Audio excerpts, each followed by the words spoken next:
everybody, welcome to Stamping with Melva. I'm Melva Peters and I'm an independent Stampin' Up! Demonstrator in British Columbia, Canada. And you can find me online at stampingwithmelva.com. It's Tuesday night and it's a sketch challenge night. So that's what I'm here for. I have a sketch for you and I have an idea for a card. And last Sunday, I think I made a card that I kept saying was kind of vintagey, and I kind of think this one's going to be a little bit vintagey as well. I'm going to be using the Ranunculus Romance bundle, which is a beautiful stamp set. Hey, Catherine, and dies. And it just has that vintage feel. I'm going to do it in Blushing Bride and Crumb Cake. So definitely got some vintage going on. So let me switch over to my desktop and we'll get started. Now, this sketch will go live on social media at about 7 o'clock Pacific. So if you miss any of the measurements as I'm going through, you'll be able to grab the sketch from there. So your card base is either 5.5 by 8.5 or 4.25 by 11. It's up to you. Layer number 1, which is this blue layer, is 4 inches by 5.25. Hey, Nancy. The circle, layer number 2, is about a 2.5-inch circle or thereabouts. Layer 3 is 1.5 by 3.5, and then your sentiment layer, I've said about 3/4 of an inch by 2 inches. Whatever you need for sentiment. Mine probably is going to be a bit smaller because the stamp I'm going to use is quite a bit smaller than that. So we'll see how it goes. So you can really do all sorts of things with this. You could use designer series paper. You could create your own. You could do what I'm doing and just using cardstock. I'm going to do some stamping. I'm going to use an embossing folder, but lots of options for this one.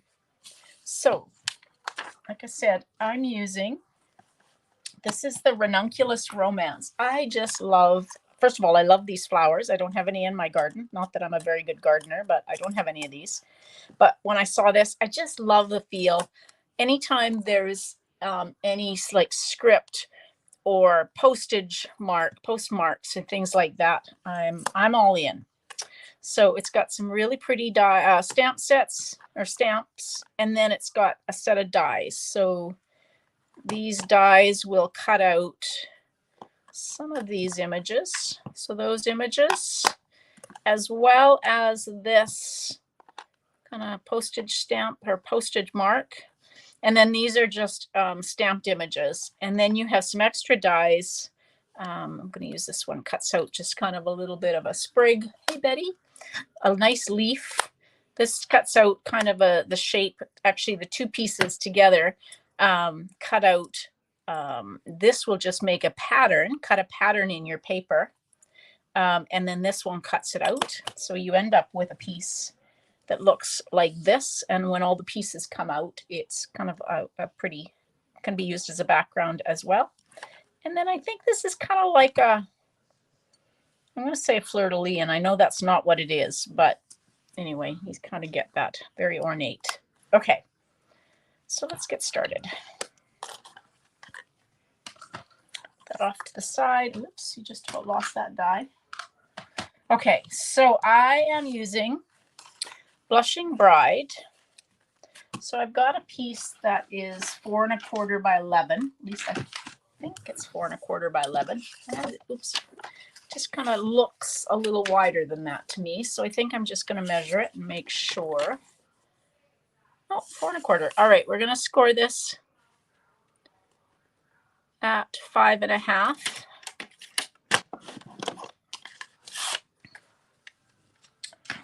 And there's my bone folder. So that's the side I scored on. That's the raised line. So we'll fold into the mountain.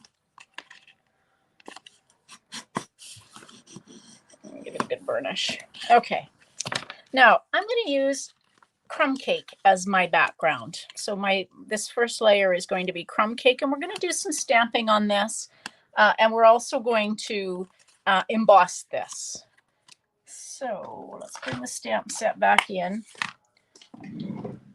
So I'm going to create a bit of a collage. No, I'm not going to do a ton of stamping on it, but I am going to do some stamping. So I definitely want the postage mark, and I definitely want this kind of journal or part of a journal that's like that. And I will need my flower. So let's get that out while I've got it here. And I also want this hello. So I'm going to use this little hello sentiment, which is why my sentiment is probably not going to be as big as what I said. So I'm going to do tone on tone and stamp these images in crumb cake. So I'm just going to kind of stamp a few of these images. Some of them will be on and off the paper.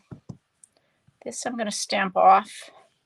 So I'm really just kind of creating my own designer series paper here in the background.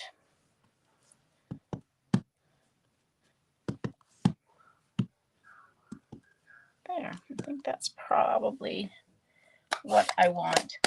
And then I'm going to emboss it because I really like the look. It makes it, for me, it makes it feel even more vintagey. So I'm going to just take, now that I've stamped it, I'm going to run it through. This is I'm using the Time Worn Type. It's kind of hard to see, embossing folder. So I'm just going to take that off and run it through.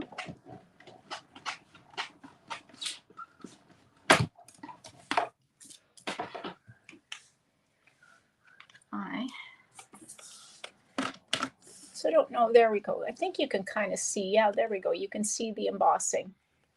So I'm also going to, I can find it here. I'm going to take a blending brush and my crumb cake. I'm going to give it even more of a little bit of a vintagey feel by just kind of sponging the edges.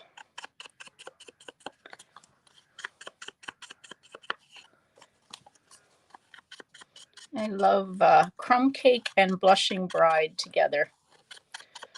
I debated about whether I was going to do smoky slate and blushing bride, but crumb cake won out.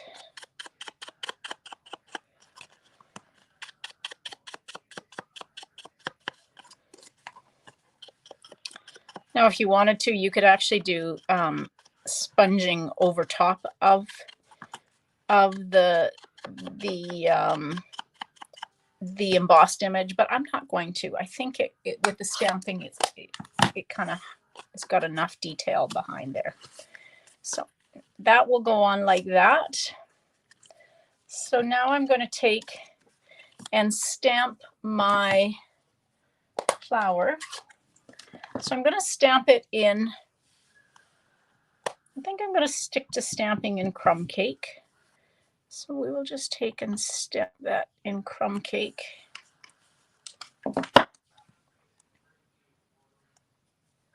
Close that up. And somewhere my dies, there they are. So I'm just going to take and cut this out now. Like that. Post-it note, or you can use washi tape or a post-it note or more post-it note tape just to hold that in place. And this.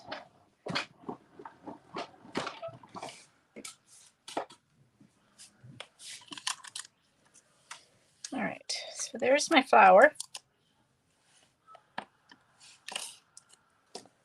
Now I went ahead and cut out one of these sprigs just out of crumb cake already. So let's bring our stamp in. So instead of that piece on the sketch that is a rectangle of 1.5 by 3.5, I'm actually just using a shape there.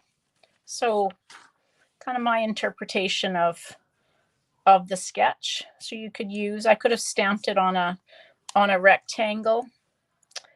Okay, and then this goes behind it. So let's poke the bits out of this detailed kind of flower piece.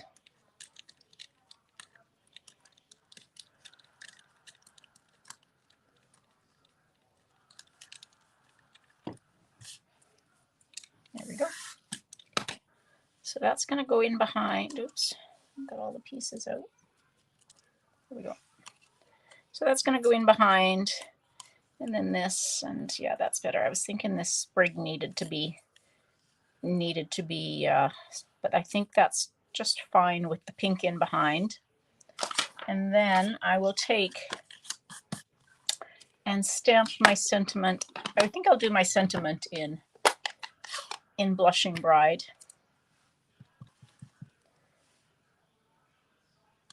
There we go.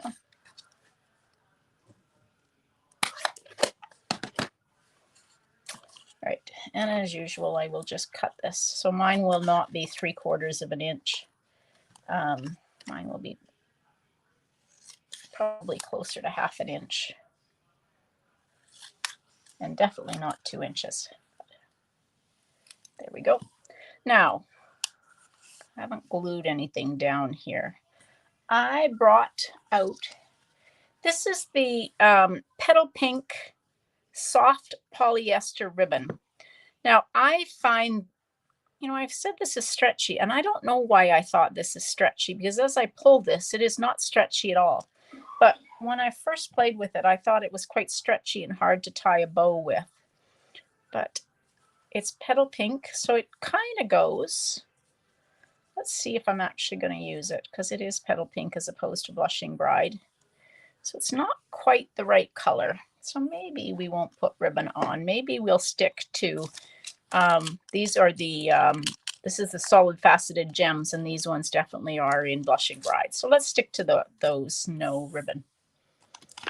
I could put some linen thread on. Linen thread actually would look quite pretty. Maybe we'll do that. All right, so we'll just adhere this down.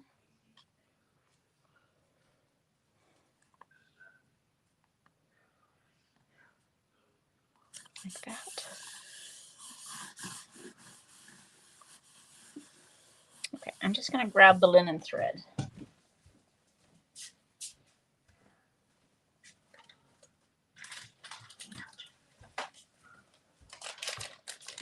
All right. Sometimes I don't think of these things until I actually get it part put together. All right, so let's put this on.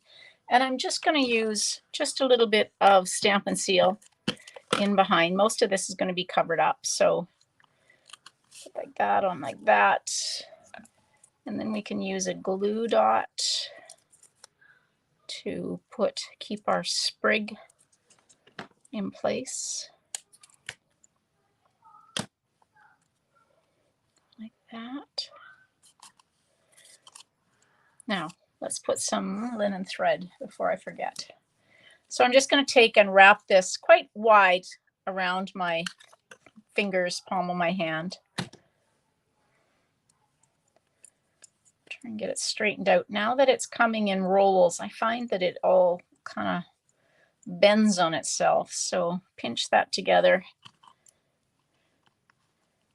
like that. So we'll put some more Stamp and Seal to hold that in place.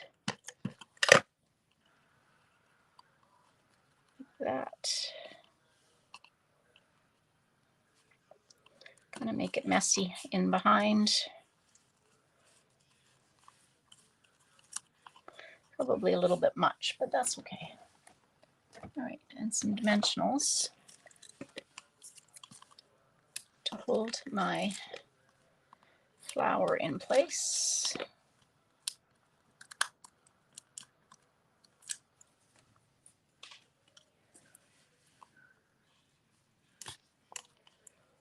Like that. Okay, and then let's put the sentiment kind of there with some dimensionals.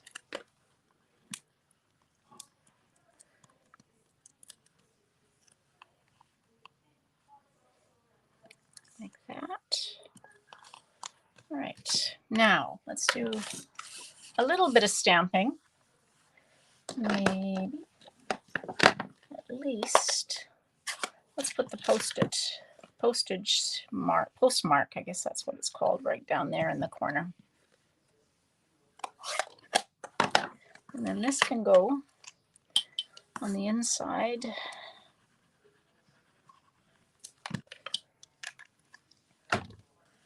You know, it's funny how it all looks straight until I actually get it all put together and realize I didn't really get that on there very straight. Oh well. Okay, there we go. That's the inside of the card. And then the last thing is we will put some of these are these solid faceted gems in Blushing Bride. And we'll just put some of them on. You know, it's funny. I always used to put 3 separate, and lately I seem to be putting 2 together and 1 separate. I'm not sure what's causing that to be the situation, but anyway, that seems to be what's happening these days with my embellishments. Now I'm just going to take a little bit of Wink of Stella because I can't resist, and just color the these flowers. Now, one thing I noticed, and I think it's happening, the Wink of Stella, I'm not sure what the solvent is or the liquid is, because I find that it causes the ink to move around. So I kind of like it because it will actually color. So it's kind of moving. I don't know that you can see it, but it's kind of moving, even though I think that the ink is quite dry on this flower. It is kind of moving it around and coloring it in just a little bit. So just be aware of that. If you don't want that to happen, you probably need to let your image dry even longer than I did, because you will find that you get the ink moving around, and you might get more of a colored in image than what you would have got if you'd left it. So watercolor, yeah, it's kind of like a watercolor when you use Wink of Stella. I kind of like using Wink of Stella for watercoloring. All right, there we go. Definitely feeling a vintage card to me. And let me bring in this. So there's my sketch. Kind of followed the pattern of what I planned with this, but it's been a while since I've used this this Ranunculus Romance. I think the last time I used it, I used very similar colors. Thanks, Haley. Welcome. Yeah, it just seems to be the colors that fit with that stamp set for me. And the bundle, but it's kind of fun to dig out things that you haven't used for a while and make a card. Sometimes we get, if you're like me, I kind of get stuck on the new catalog things, and I don't think to go back. I actually, the way I keep my stamp sets is I have everything from the new catalog kind of in one spot, and then things from the annual catalog in a different spot. And so sometimes I get so focused on the new catalog that I forget to kind of turn around and look at the stamp sets that I have from the annual catalog. And I need to do that more because I don't know, it's October and it's time to move on from Christmas, I think, already. Although I still have lots of stamps and ideas for my Christmas stamps. All right, everybody, thanks for joining me. Now, it is Thursday. This week is a mystery challenge, so stay tuned for that. I will be posting the clue on Thursday morning, so hopefully you will join me on Thursday night at 6:30 Pacific and make a card with me. And so have a look at the clue and see what you might choose to make a card with me. And then you can share the card you make on my Facebook group. All right, everybody, thanks for joining me. Hope you have a great evening. Happy stamping. Bye.